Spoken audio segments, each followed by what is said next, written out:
Assalamualaikum warahmatullahi wabarakatuh. Alhamdulillahirabbil alamin wassalatu wassalamu ala asyrofil anbiya'i wal mursalin wa ala alihi wa sahbihi ajma'in. Allahumma salli ala Muhammad wa ala ali Muhammad. Amma ba'd.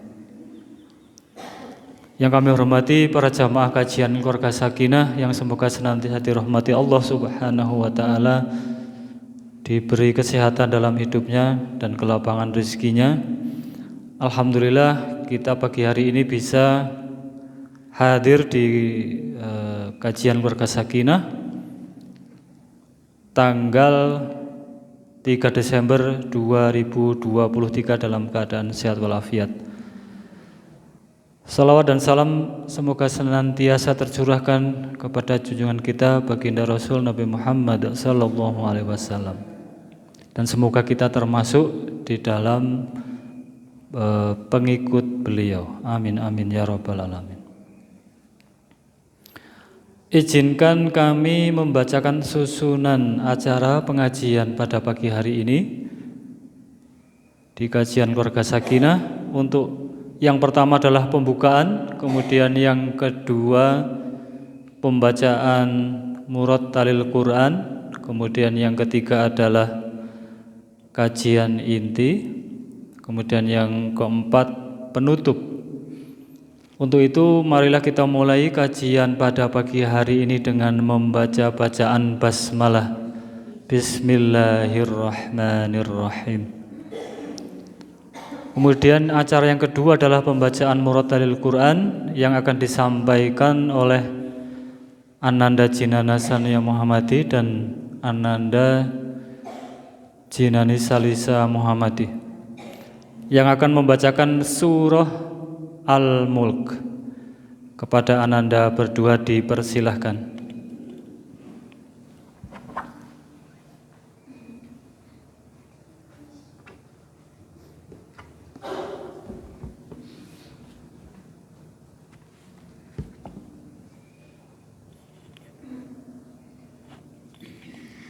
Assalamualaikum warahmatullahi wabarakatuh. A'udzu billahi minasyaitonir rajim. Bismillahirrahmanirrahim. Tabarakalladzi biyadihil mulku wa huwa ala kulli syai'in qadir. Alladzi khalaqal mauta wal hayata liyabluwakum ayyukum ahsanu amala wa huwal azizul ghafur. Alladzi khalaqa sab'a samawatin tibaqa ma tara fi khalqir rahmani min tafawut. Farji'il basara hal tara min futur. Summarji'il basara karrataini yanqalib ilaikal basaru khasi'aw wa huwa hasir. Walaqad zayyana as-samaa ad-dunya bimasabiha waja'alnaha rujuman lisyayatin wa a'tadna lahum adzabas sa'ir. Walilladzina kafaru birabbihim adzabu jahannam wa bi'sal masir. Idza ulqu fiha sami'u laha syahiqan wa hiya tafur. Takadu tamayyazu minal ghayz. Kullama ulqiya fiha fawjun sa'alahum khazanatuha alam ya'tikum nadhir. Qalu bala qad ja'ana nadhirun fakazzabna wa qulna ma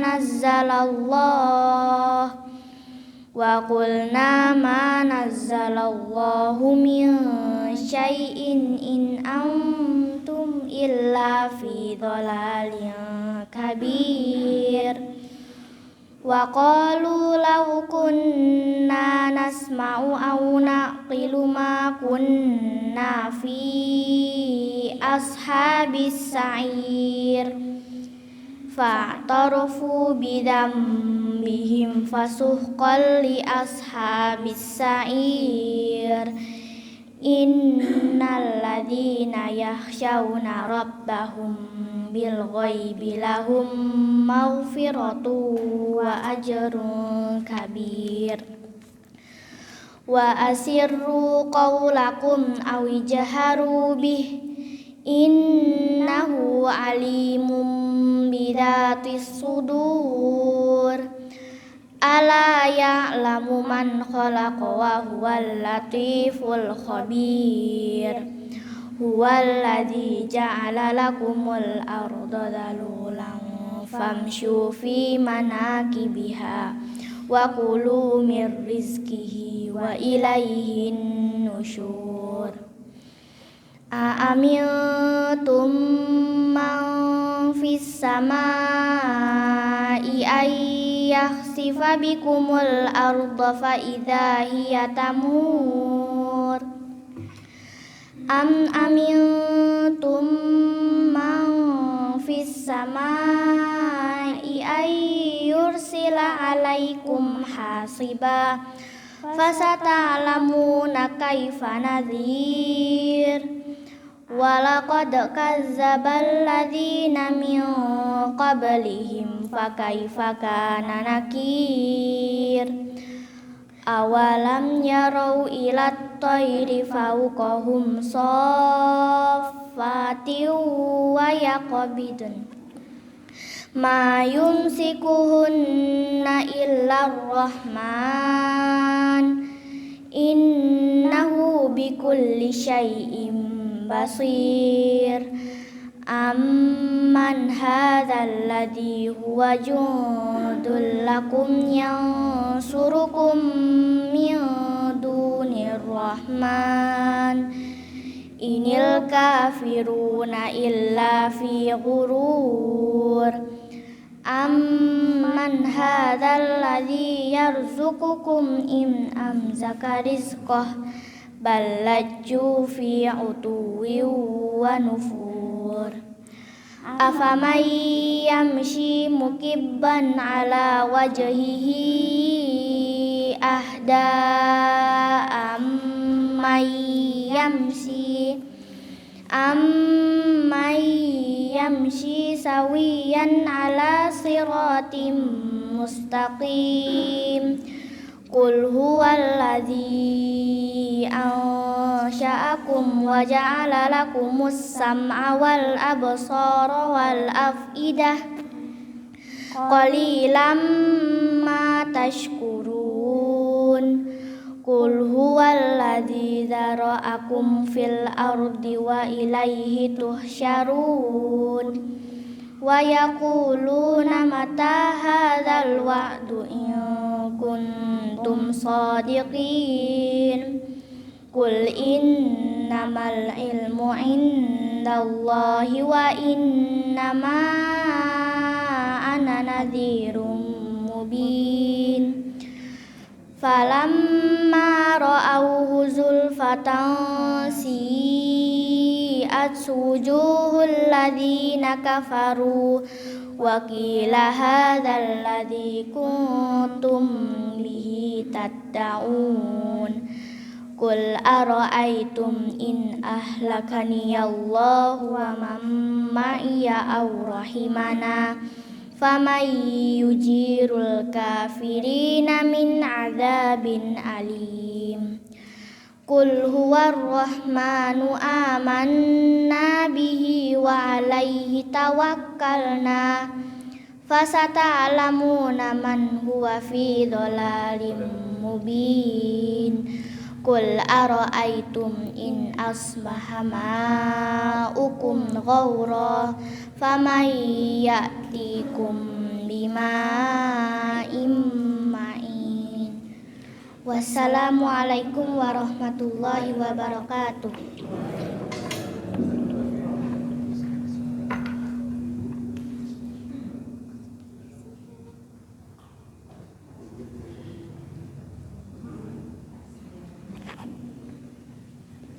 Barakallahu fikuma, jazakumullah khair.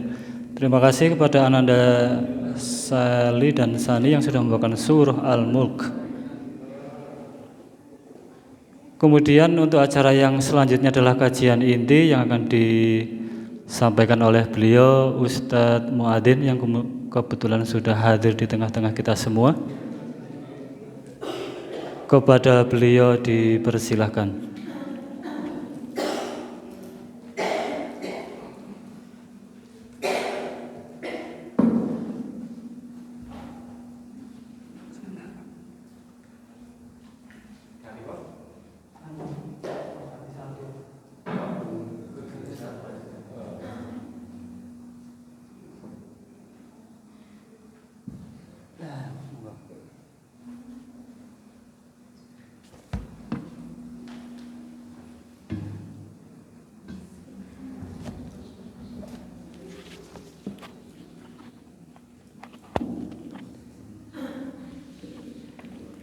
Assalamualaikum warahmatullahi wabarakatuh. Innal hamdalillah nahmaduhu wa nasta'inuhu wa nastaghfiruh wa na'udzu billahi min syururi anfusina wa min sayyiati a'malina may yahdihillahu fala mudhillalah wa may yudlil fala hadiyalah. Asyhadu an la ilaha illallah wahdahu la syarikalah wa asyhadu anna Muhammadan abduhu wa rasuluh. Allahumma sholli wa sallim ala nabiyyina Muhammad wa ala alihi wa sahbihi ajma'in. Amma ba'd. Alhamdulillah, puji syukur marilah kita panjatkan kehadirat Allah Subhanahu wa taala atas limpahan rahmatnya pada kesempatan pagi hari ini kita dikumpulkan bersama di majlis yang mulia ini. Mudah-mudahan mendapatkan rahmat barokah dari Allah Subhanahu wa taala. Ini ada yang kurang rasanya, biasanya pakai PPT, pakai slide. Saya tidak. Tadi sebenarnya mau bikin, sudah dari Al-Arqam, sudah mampir pulang dulu ke panti, kita mau bikin dulu PowerPoint. Dikritik sama istri. Rocky Gerung itu kan bilang pakai PowerPoint segala itu. No power, no point. No power, no point. Akhirnya saya nggak jadi bikin. Karena juga memang waktunya kayaknya nggak nyanda. Ya. Karena kebetulan ini maraton dari Al-Arqam terus ke sini. Dan khawatirnya jamaahnya ajek kan, jadi ini harus materinya beda. Nanti kalau ajek nanti dari Al-Arqam ke sini pindah materinya masih ajek. Nah, maka ini persiapannya double. Akhirnya tidak jadi membuat PowerPoint.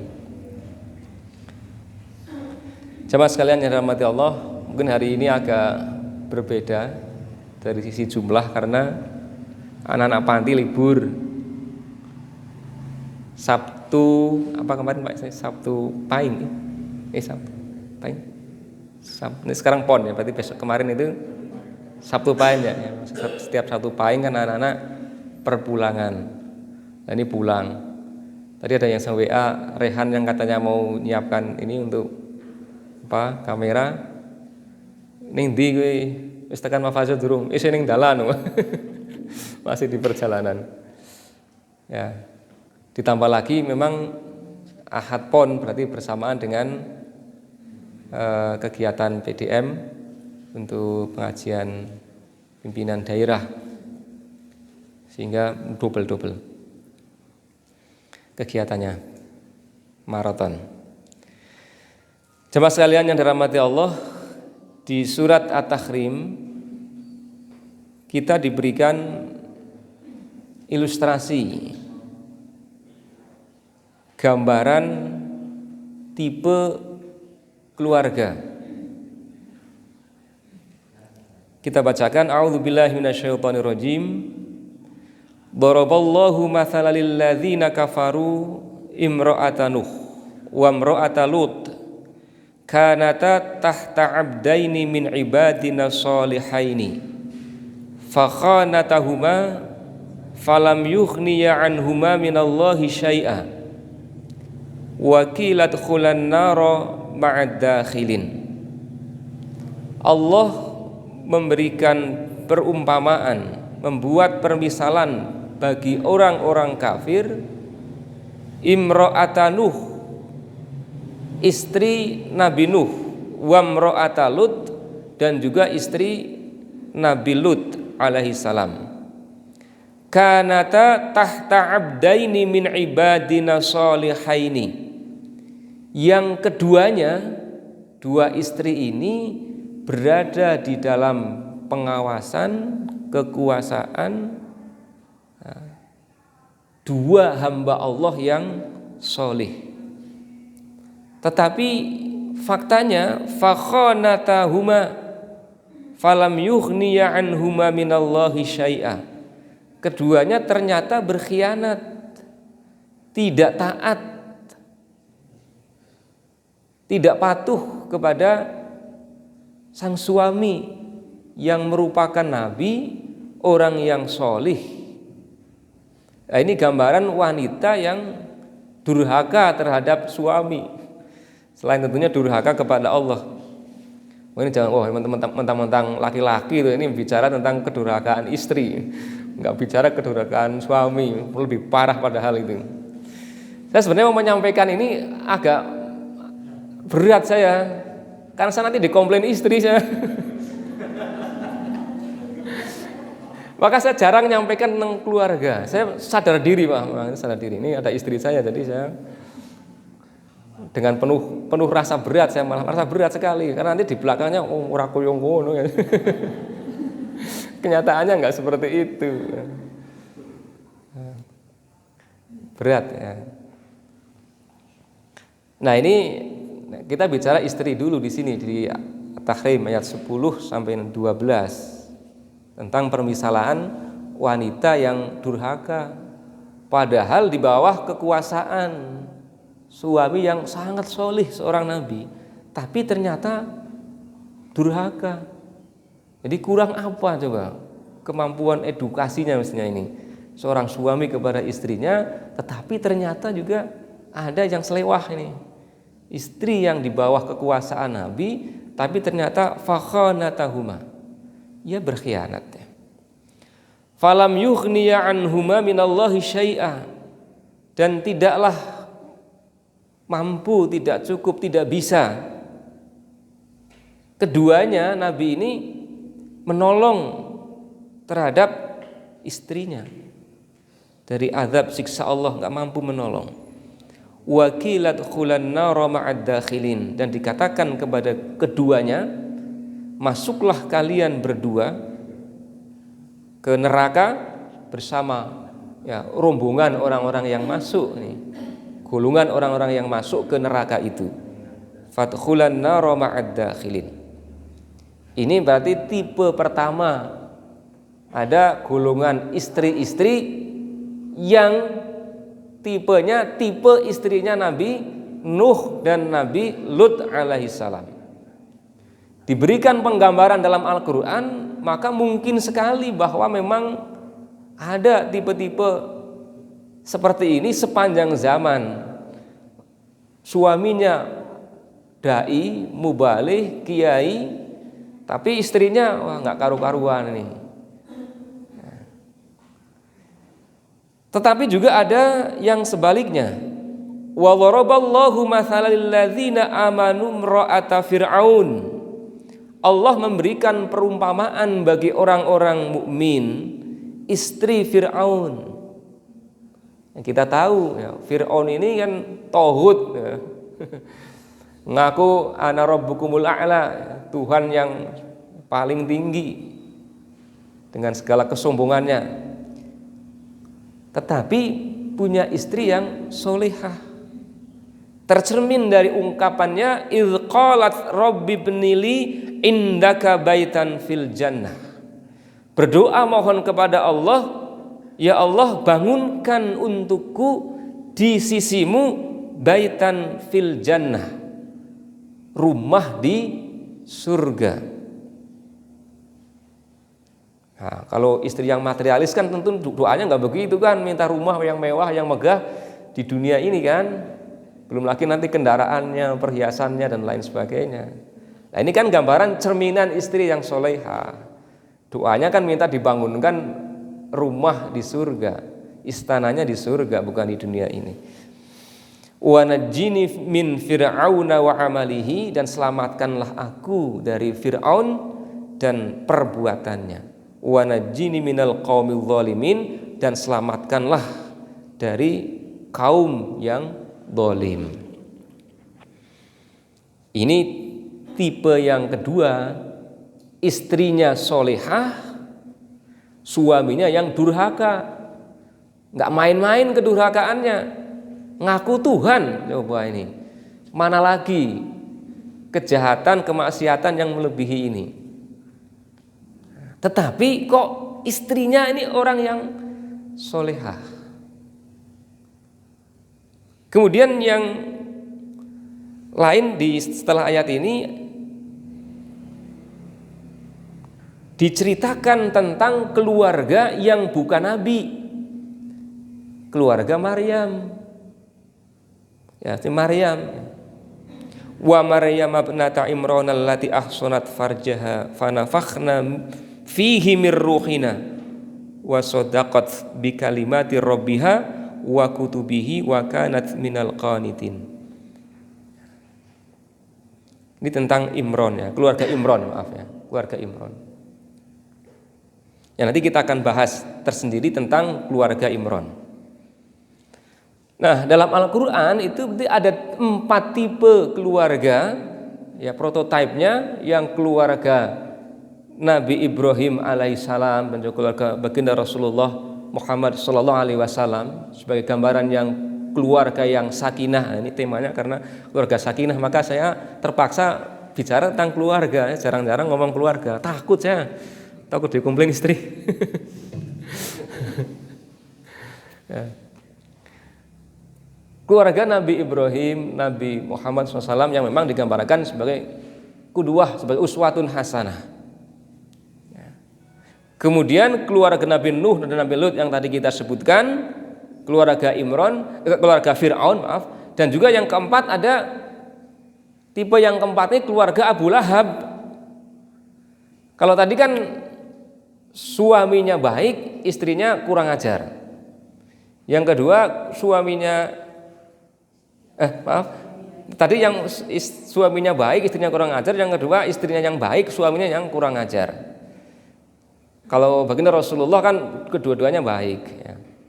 Nabi Ibrahim kedua-duanya baik. Tapi yang keempat ini, yang kedua-duanya buruk, ini amburadul semua ya. Tauhid semua ini ya. Penentang dakwah, yakni keluarga Abu Lahab. Sampai diabadikan nama surat Al-Lahab ya. Menceritakan tentang keluarga Abu Lahab. Tabbat yada abi lahabi wa tab ma aghna anhu maluhu wa ma kasab sayasla narong dzatal lahab wa imra'atuhu hammalatal hatab fi jidha hablum mim masad. Sampai digambarkan di situ ya, ada tali dari sabut, tali api neraka, karena memang antara suami istri ini berkolaborasi untuk menentang dakwah Nabi ya, luar biasa nih. Kalau sekarang kan sedang digelorakan untuk berkolaborasi. Nah ini berkolaborasi untuk menentang dakwah Nabi, baik laki-lakinya maupun istrinya. Istrinya menopang dengan perhiasannya, dengan hartanya untuk menghalang-halangi dakwah baginda Rasulullah Shallallahu Alaihi Wasallam. Itu yang pertama, kita bicara tentang tipe keluarga di Al-Quran ini. Ya, mudah-mudahan kita Nyontohnya ya nyontoh baginda Rasulullah sallallahu alaihi wasallam dan juga keluarga Nabi Ibrahim alaihissalam. Nah, kemudian ada tipe lagi yang Ustaz Didik Purwodarsono dulu Jogja itu Mubalik Jogja memberikan gambaran juga tipe keluarga dengan tipe-tipe binatang ini. Ada tipe keluarga merpati, ada tipe keluarga ayam, ada tipe keluarga puyuh, ada tipe keluarga bebek katanya itu. Nah, yang pertama merpati, kita lihat ya, merpati itu ini kaitannya dengan nanti konteks keharmonisan dan kepengasuhan anaknya. Merpati kan tuh indah sekali ini. Dan kita kenal merpati sebagai binatang yang setia ya, setia, seia sekata.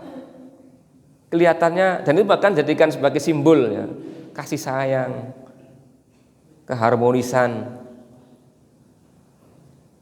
Ketika mengasuh anak juga mengasuh anak bersama-sama, ya, menyuapi anaknya itu atau istilahnya apa nyuapi anak, ngeloloi ya, ngeloloinya kan bareng-bareng, ya, suami istri. Nanti aja komplain ke istri, bilang orang tahu dulang anak itu,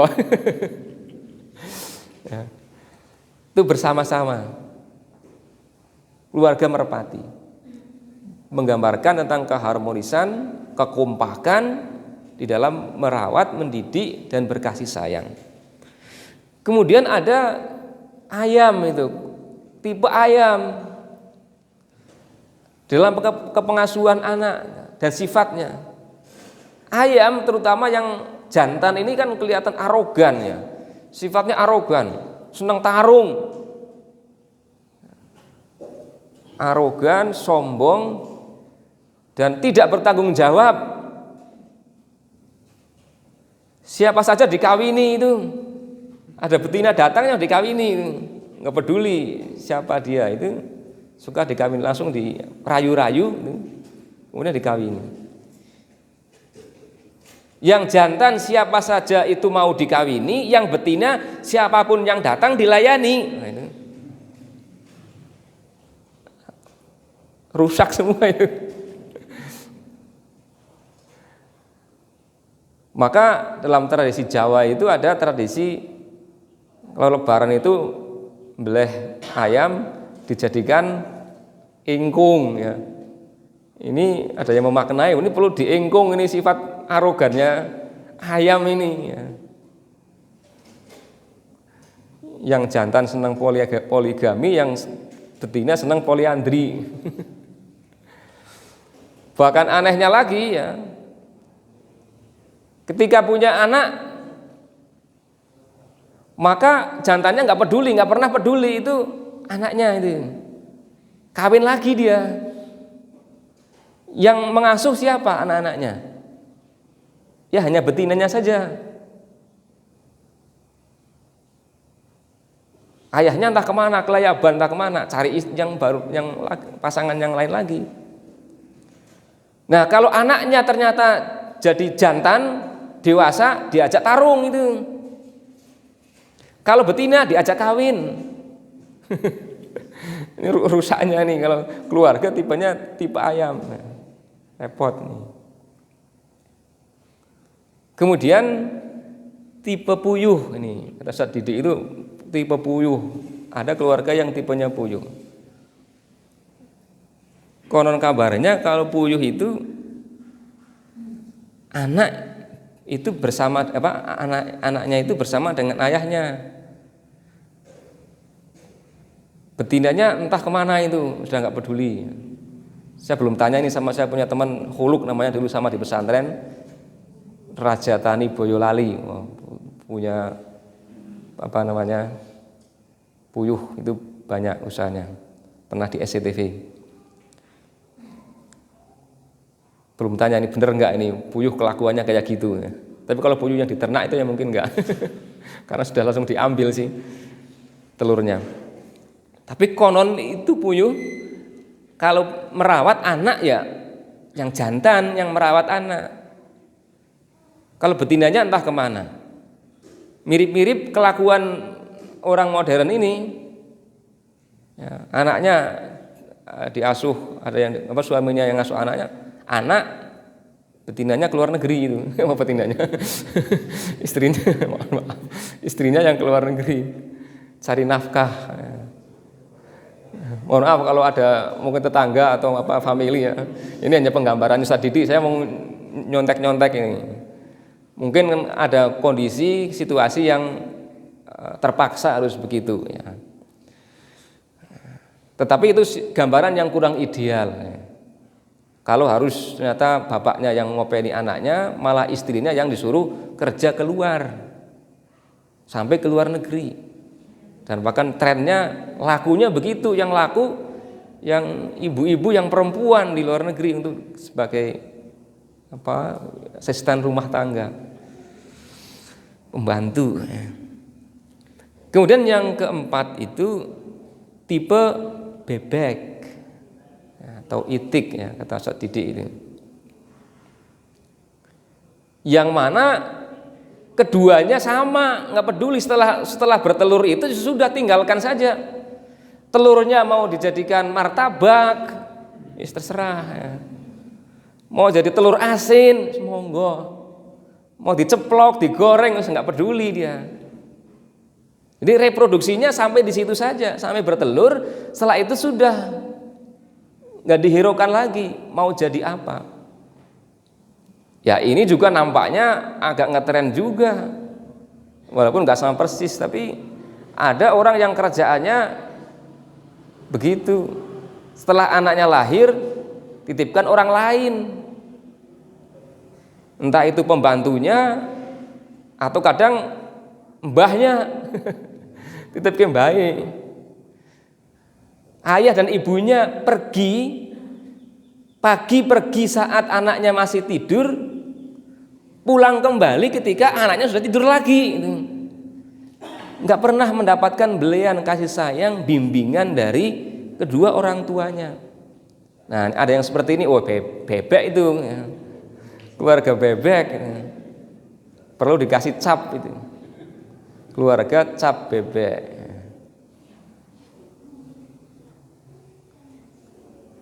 Itu ada yang di kota-kota besar. Kalau di kota kecil kayak kita di Wonosobo ini mungkin ya nggak terlalu ya. Kadang memang mbahnya seneng sih. Alasan kita mbahnya seneng. Jadi di keluarga di kota-kota besar mungkin banyak semacam itu. Kadang dari Jakarta ya, titipkan mbahnya di kampungnya, dia nanti balik lagi ke Jakarta kerja.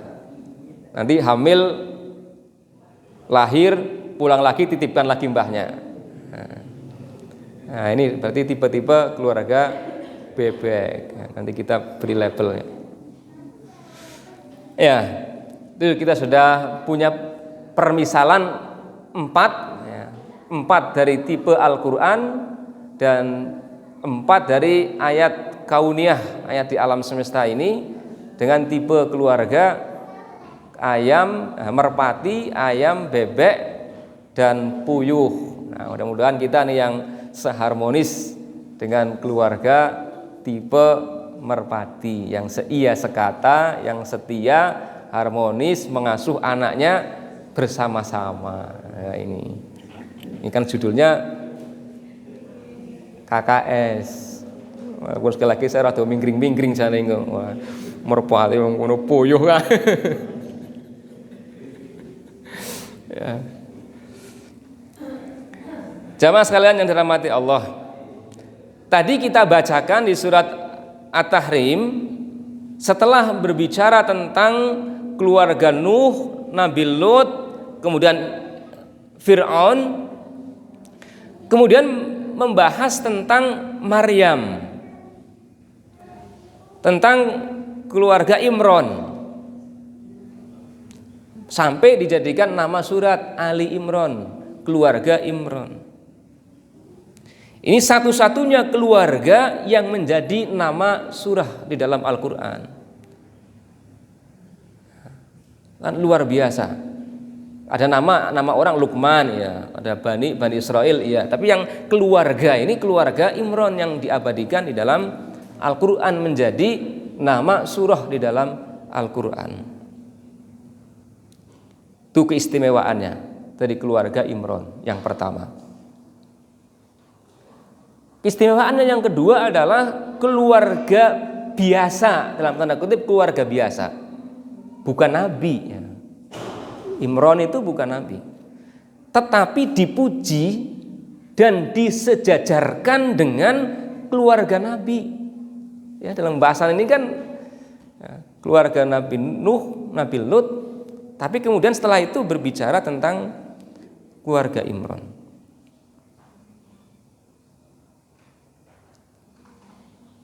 Kemudian yang ketiga,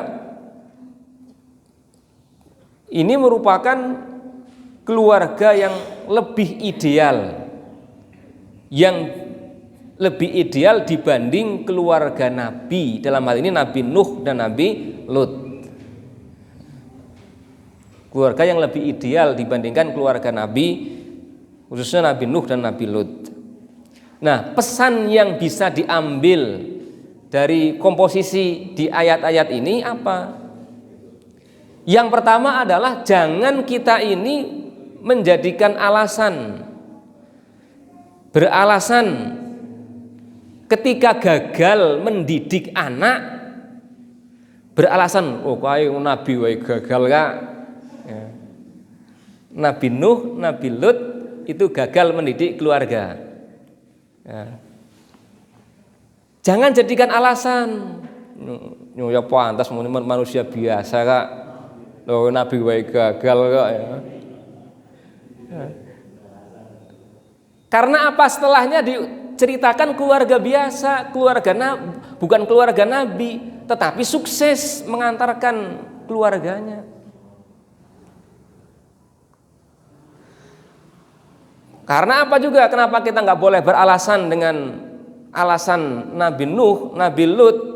Karena Nabi Nuh itu ditegur oleh Allah. Nabi aja sudah ditegur kok mau pakai alasan Nabi Nuh itu. Di surat Hud ayat 46, qala ya Nuhu innahu laisa min ahlik. Allah berfirman, hai Nuh, sungguh dia itu bukanlah termasuk ahlimu, bukan keluargamu. Ya, anaknya itu Kan'an yang ketika terjadi banjir yang besar, sedang naik kapal, anaknya dipanggil supaya ikut naik, nggak mau, pilih lari ke bukit, beranggapan itu akan menyelamatkan, tapi kan ternyata tidak. Melihat kenyataan ini kan Nabi Nuh minta kepada Allah, berdoa kepada Allah, tapi ditegur oleh Allah ternyata ini. Ya Nuhu innahu laisa min ahlik, wahai Nuh, itu bukan lagi keluargamu. Padahal dia darahnya itu ya, tapi dianggap bukan keluarga. Innahu amalun ghairu sholih, sungguh dia itu melakukan perbuatan yang tidak baik, bukan anak yang soleh dia. Fala tas'alni ma laisa laka bihi ilmun, maka janganlah engkau meminta kepadaku sesuatu yang engkau tidak punya pengetahuan tentangnya. Disalahkan oleh Allah karena mohon berdoa kepada Allah untuk anaknya itu. Nah, Nabi Nuh aja udah disalahkan, kok malah kita pakai alasannya Nabi Nuh ini. Maka nggak usah beralasan dengan oh itu kan keluarga Nabi. Kita gagal nggak masalah, untuk keluarga Nabi aja gagal kayaknya.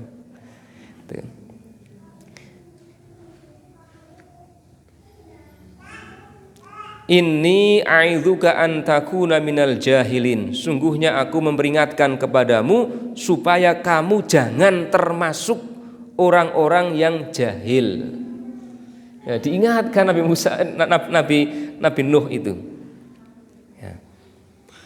Kemudian pesan yang kedua dari penempatan keluarga Imran atau Ali Imran ini adalah selain tadi agar jangan beralasan bukan nabi ketika gagal, kita jangan berkata bahwa keluarga kita tidak akan bisa mulia seperti keluarga Nabi. Kita jangan beralasan mustahil kita ini bisa menjadi keluarga yang ideal, yang bagus, yang mulia. Wong kita kan manusia biasa, udu Nabi. Nah, kadang kan kita beralasan, kita kan bukan Nabi, maka nggak bisa memiliki keluarga yang seideal itu. Maka kemudian ditempatkan Ali Imran, keluarga Imran, bentuk keluarga yang ideal. Tetapi Ali Imran itu bukan seorang nabi, sehingga kita tidak bisa beralasan, kita kan bukan nabi sehingga keluarganya rodo amburadul ya pantes ya, berantakan nggak apa-apa ya, nggak begitu. Atau kita tidak mencapai keluarga yang ideal karena bukan nabi sehingga dianggap hal yang wajar, itu bukan seperti itu. Kemudian jemaah sekalian yang dirahmati Allah, ayat tentang keluarga Imran ini juga memberikan pelajaran berharga kepada kita tentang peran istri untuk menyiapkan generasi istimewa. Nah, tadi yang disebutkan wanita terus, ini bukan berarti saya mau menghindar nanti, biar nanti orang diserang. Nanti ada porsi ayahnya, ada nanti insya Allah kita bahas nih porsi ayahnya, peran penting ayah. Tapi di surat Ali Imran ini ada pelajaran tentang peran istri untuk menyiapkan generasi istimewa. Di Ali Imran 35, idz qalat imra'atu Imrana rabbi inni nazartu laka ma fi batni muharraran fataqabbal minni innaka antas samiul alim. Ingatlah ketika istri Imran berkata, ya Tuhanku, sesungguhnya aku menazarkan kepada Engkau anak yang dalam kandunganku menjadi hamba yang solih, yang berkhidmat di Baitul Maqdis. Karena itu terimalah nazar itu daripadaku. Fataqabbal minni innaka antas samiul alim, sesungguhnya engkaulah yang maha mendengar lagi maha mengetahui. Ini sejak fase di dalam kandungan sudah dikondisikan.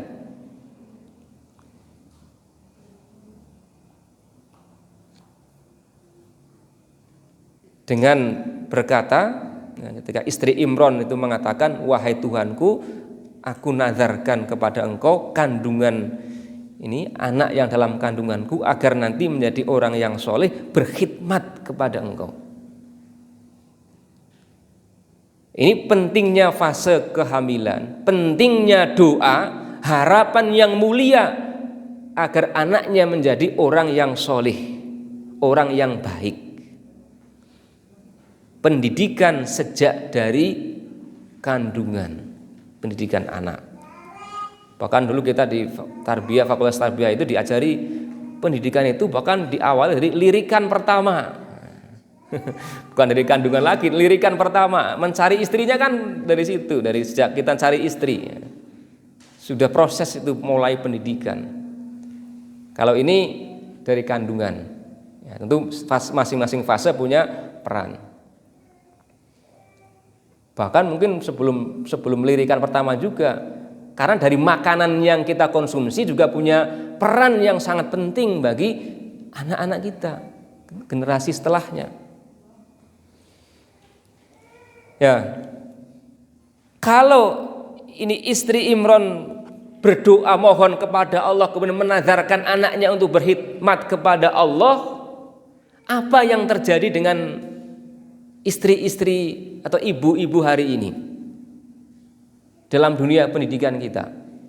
Kan malah diajari style musik klasik gitu kan. Diputar Mozart itu katanya itu. Malah diajari, nggak tahu nih sumbernya dari mana, ya, penelitian valid atau tidak, tapi kita diajari begitu. Padahal hasil studi ilmuwan Austria yang dipublikasikan di Health Day News 2010 berkesimpulan bahwa tidak ada dampak dari musik klasik itu yang diputarkan kepada janin bagi perkembangan dan kemampuan kognitif anak. Jadi ada sanggahan. Dulu kan santer sekali itu bahwa anak itu supaya cerdas diputar musik klasik. Penelitian di University of Vienna lebih dari 40 studi dengan 3.000 subjek ya. Penelitiannya itu berkesimpulan bahwa tidak ada yang mendukung bahwa musik Mozart itu meningkatkan kemampuan otak. Nah itu khususnya kebalikan. Kita kan diajari itu sejak dalam kandungan lewat ayat tadi didoakan. Kalimat-kalimat yang baik, kalimat-kalimat thayyibah. Bukan diputarkan musik maksudnya. Penelitian lain di Amerika menyebutkan bahwa remaja yang menghabiskan banyak waktu untuk mendengarkan musik itu lebih beresiko mengalami depresi. Depresi itu lebih daripada stres ya, lebih parah daripada stres. Orang remaja yang senang mendengarkan musik lebih beresiko mengalami depresi dibandingkan yang memiliki kegemaran untuk membaca. Ini untuk menyangkal bahwa ketika dalam kandungan diputarkan musik itu hal yang baik. Ternyata banyak penelitian malah sebaliknya. Jemaah sekalian yang dirahmati Allah, kemudian marilah kita lihat posisi anak bagi orang tua di dalam Al-Quran. Paling tidak ada 5 posisi anak disebutkan dalam Al-Quran. Yang pertama, anak sebagai hiasan hidup. Zuyyina linnasi hubbus syahawati minan nisa'i wal banina. Dijadikan indah, perhiasan. Indah dalam pandangan manusia kecintaan kepada apa-apa yang diingini, minan nisa'i dari wanita, wal banina dan anak-anak. Ini posisi pertama, bahwa anak itu menjadi hiasan bagi manusia. Kita kan senang melihat anak itu, kan senang. Anak kecil sudah alamiah, kita semua orang lihat anak kecil itu rasanya seneng itu, ya lucu, gemesi, apalagi kalau tidur. Walaupun kadang jengkel juga, lagi ribut diganggu, biasanya kita cok emosi. Tapi kalau tidur kita lihatin, oh ya Allah, seneng banget rasanya, ayam tentrem melihat anak itu. Anak itu menjadi perhiasan bagi manusia. Kemudian ternyata ada posisi yang lain. Anak itu sebagai cobaan hidup. Di surat Al-Anfal 28, wa'lamu annama amwalukum wa auladukum fitnah. Ketahuilah bahwasanya harta-harta kalian, anak-anak kalian itu fitnah, ujian, cobaan bagi kalian. Wa annallaha indahu ajrun adzim. Dan sesungguhnya di sisi Allah pahala yang besar. Di surat Al-Munafikun kita juga diingatkan ayat 9, ya ayyuhalladzina amanu la tulhikum amwalukum wala auladukum an dzikrillah. Wahai orang-orang yang beriman, janganlah harta anak-anak kalian itu melalaikan kalian dari mengingat Allah. Ini yang posisi anak sebagai ujian atau cobaan yang kadang-kadang melalaikan kita. Betapa banyak orang tua yang harus terseret kepada perbuatan tercela, bahkan kadang sampai ke pengadilan gara-gara kelakuan anak. Kemudian yang ketiga disebutkan posisi anak yang lemah, yang kita diingatkan agar tidak meninggalkan generasi yang lemah. Wal yakhshal ladzina law taraku min khalfihim dzurriyyatan di'afan khafu alaihim. Ini kita diingatkan agar kita khawatir kalau kita meninggalkan di belakang kita ini generasi yang lemah, yang dhaif. Lemah itu lemah imannya, lemah ilmunya, lemah fisiknya, lemah ekonominya, semacam-macam lah ya. Dan kita supaya berhati-hati dari kelemahan-kelemahan ini. Jangan sampai meninggalkan generasi yang lemah. Yang keempat, ada juga posisi anak yang dikategorikan anak sebagai musuh. Ya. Anak sebagai perhiasan, anak sebagai cobaan ujian, anak yang lemah. Ada juga anak yang posisinya bahkan sebagai musuh. At-Taghabun ayat 14. Ya ayyuhalladzina amanu inna min azwajikum wa auladikum aduwwal lakum.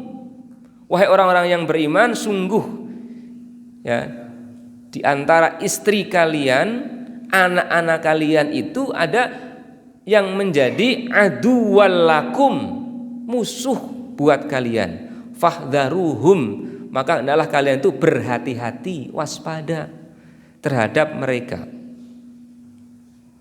Nah, cuma kita kemudian dibimbing di dalam dalam kalimat selanjutnya agar kita memaafkan, tidak arogan, marah, tapi juga lebih berlapang dada terhadap sifat dan kelakuan mereka. Kemudian yang kelima ini ada posisi anak yang anak baik ya. Posisi anak yang baik dan menjadi penyejuk pandangan mata. Hunalika da'a Zakaria rabbah qala rabbi habli min ladunka dzurriyyatan thayyibah. Nah, ini dzurriyyatan thayyibah. Generasi anak keturunan yang baik. Ini doanya Zakaria, Nabi Zakaria kepada Allah. Ini generasi-generasi yang baik. Yang kita berdoa, Rabbana hablana min azwajina wa dzurriyyatina qurrata a'yun. Penyejuk pandangan mata, qurrata a'yun yang kita berdoa. Dia ada anak yang tipenya seperti ini. Kemudian jamaah sekalian yang dirahmati Allah, kita ingin mengambil pelajaran dari sejarah. Bahwa kadang-kadang kan kita ingin membekali anak-anak kita ini dengan bekal yang terbaik, tetapi kadang pikiran kita yang terbaik itu diwarisi dengan harta.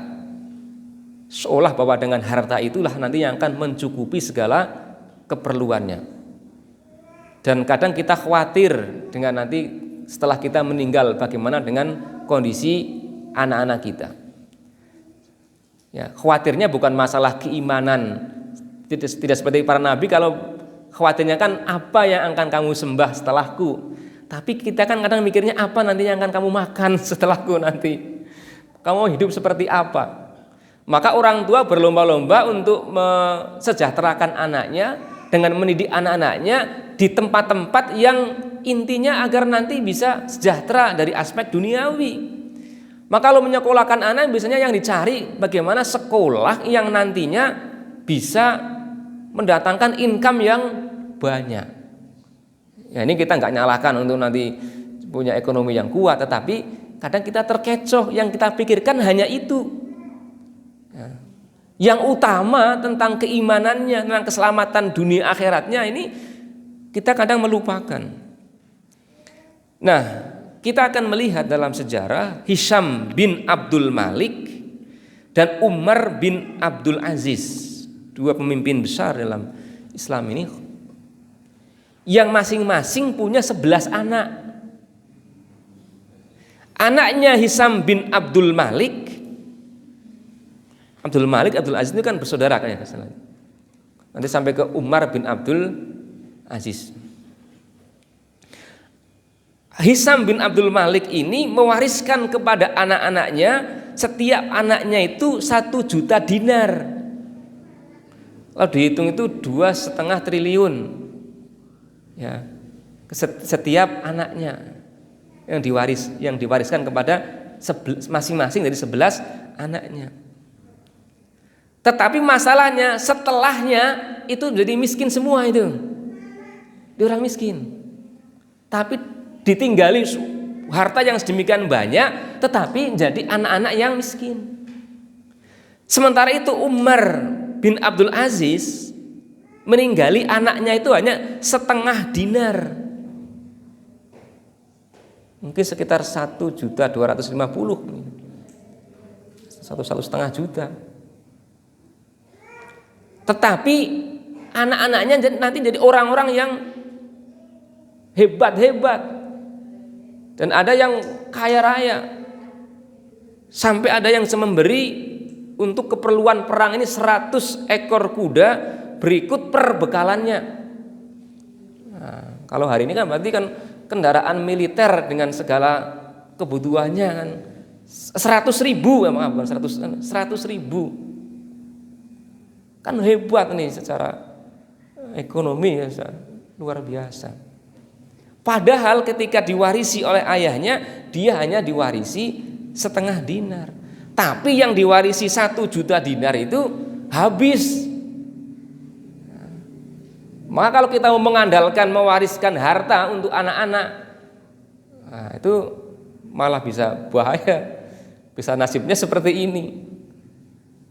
Kalau tidak dibekali dengan ilmu, dengan agama yang baik. Nah, orang yang soleh itu diberikan penjagaan oleh Allah kepada anak keturunannya. Kita bisa belajar di surah Al-Kahfi ayat 82 itu. Wa ammal jidaru fakana li ghulamaini yatimaini fil madinati wa kana tahtahu kanzun lahuma wa kana abuhuma sholihan. Ini kisah kaitannya dengan Khidir ya. Ketika itu kan Musa berguru kepada Khidir, yang ketika ada kapalnya dilobangi, ketika ada anak kok malah dibunuh, ada rumah ini yang ini. Adapun dinding rumah adalah kepunyaan 2 orang anak yatim di kota itu, dan di bawahnya ada harta benda simpanan bagi mereka berdua. Sedangkan ayahnya adalah seorang yang solih, maka Tuhanmu menghendaki agar supaya mereka sampai kepada kedewasaannya dan mengeluarkan simpanannya itu sebagai rahmat dari Tuhannya. Dan bukanlah aku melakukannya itu menurut kemauanku sendiri. Ini kata Khidir. Ya, ini kan Musa kan nggak bisa mikir, nggak bisa menalar. Kok Khidir yang katanya saya suruh berguru kepada Khidir kan melakukan perbuatan yang aneh-aneh ini. Kapal dilubang, ditenggelamkan, ada anak masih kecil dibunuh, ini rumahnya dirobohkan apa ini? Dirusak ini kan. Ternyata apa tujuannya? Untuk menyelamatkan. Di situ ada harta benda anak yatim yang orang tuanya orang yang solih, agar nantinya anak ini bisa tetap memiliki harta itu, tidak dikuasai oleh orang lain. Nah, ini menjadi pelajaran bahwa orang yang solih anak-anaknya dijaga oleh Allah. Maka di surat Al-A'raf ayat 196, inna waliyallahu alladzi nazzalal kitab wa huwa yatawallas sholihin. Sesungguhnya pelindungku ialah Allah yang telah menurunkan Alkitab dan dia melindungi orang-orang yang solih. Ibnu Katsir itu menyebutkan tentang peristiwa itu sampai 7 turunan itu bisa diberikan perlindungan itu. yang kisah ini apa Khidir itu. Nah ini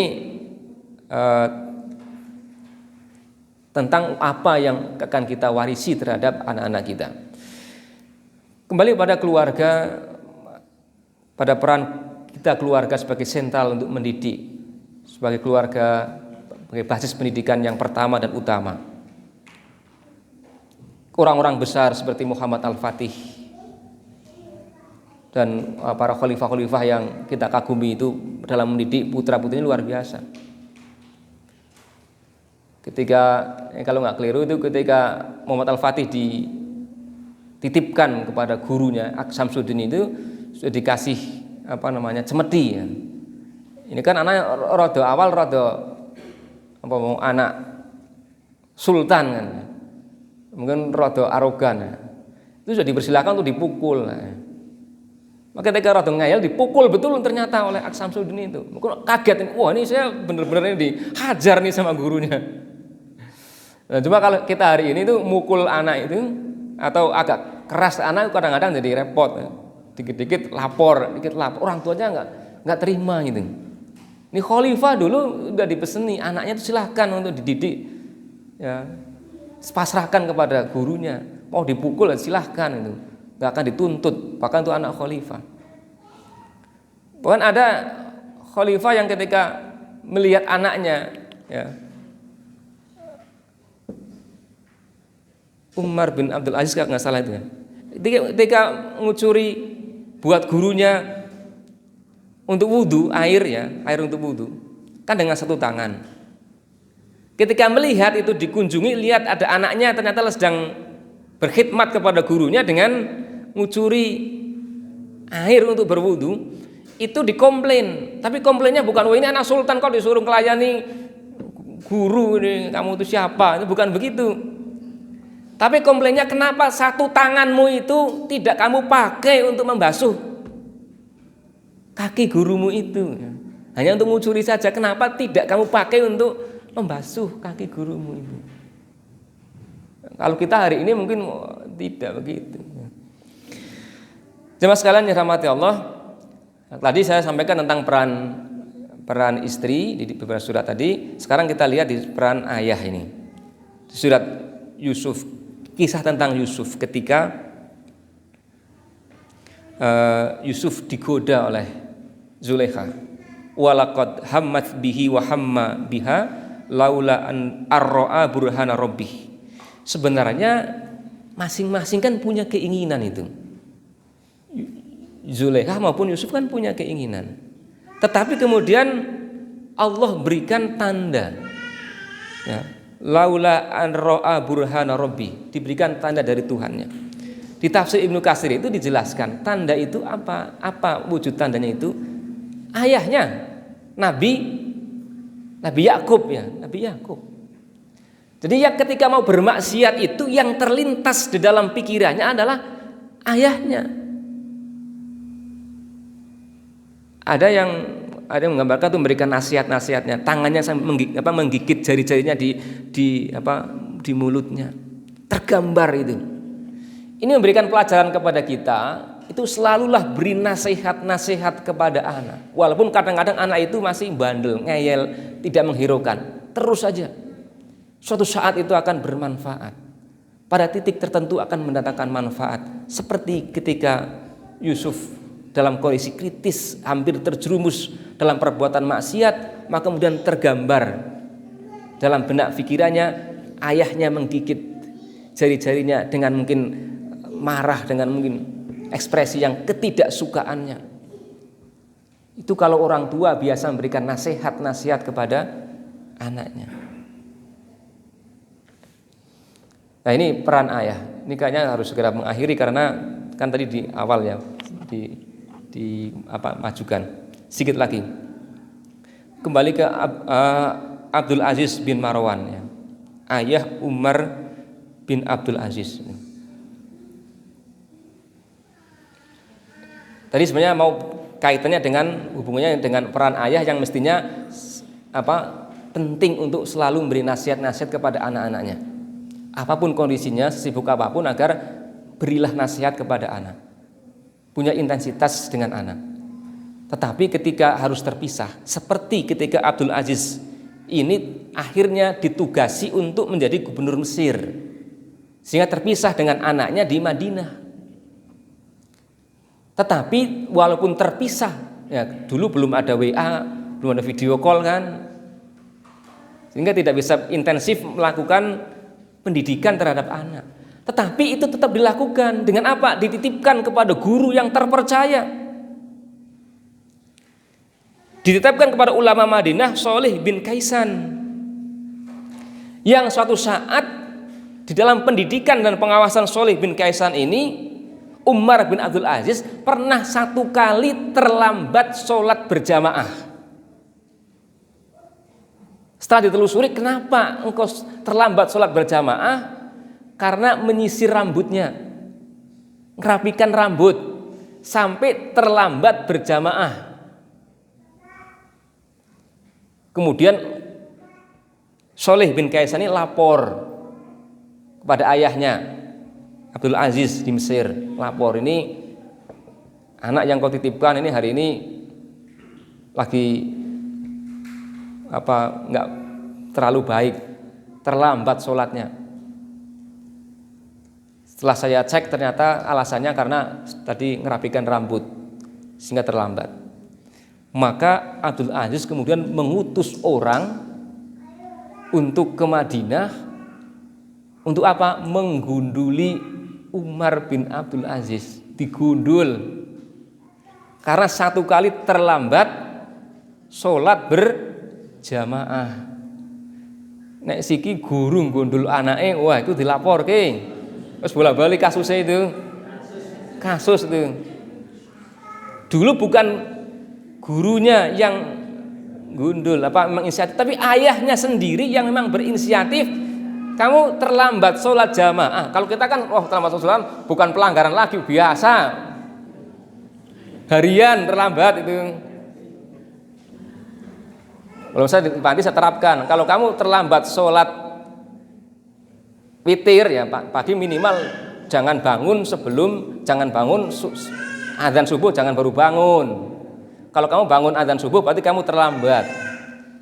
Nah, saya tidak gunduli karena gunduli nanti saya dilaporkan. Maka saya ancamannya sampai kamu terlambat tidak sholat witir, HP tolong kumpulkan. Alhamdulillah ya anak-anak rata-rata bangun sebelum subuh.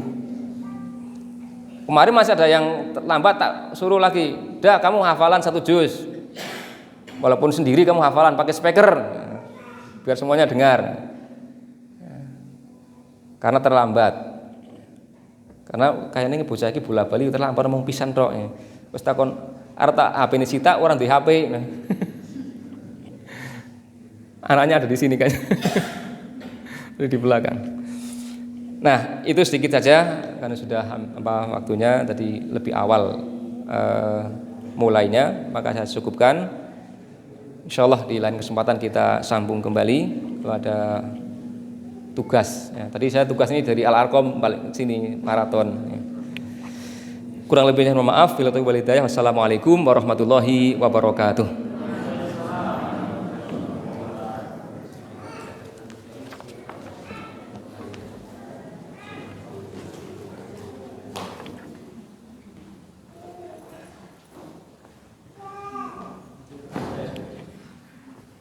Barakallahu fikum wa jazakumullahu khair pada Ustadz Muadzin yang sudah menyampaikan mengenai tipe-tipe keluarga sakinah dan berbagai kiat-kiat bagaimana membentuk keluarga sakinah. Semoga bisa kita fahami bersama, kemudian bisa kita amalkan dalam kehidupan sehari-hari.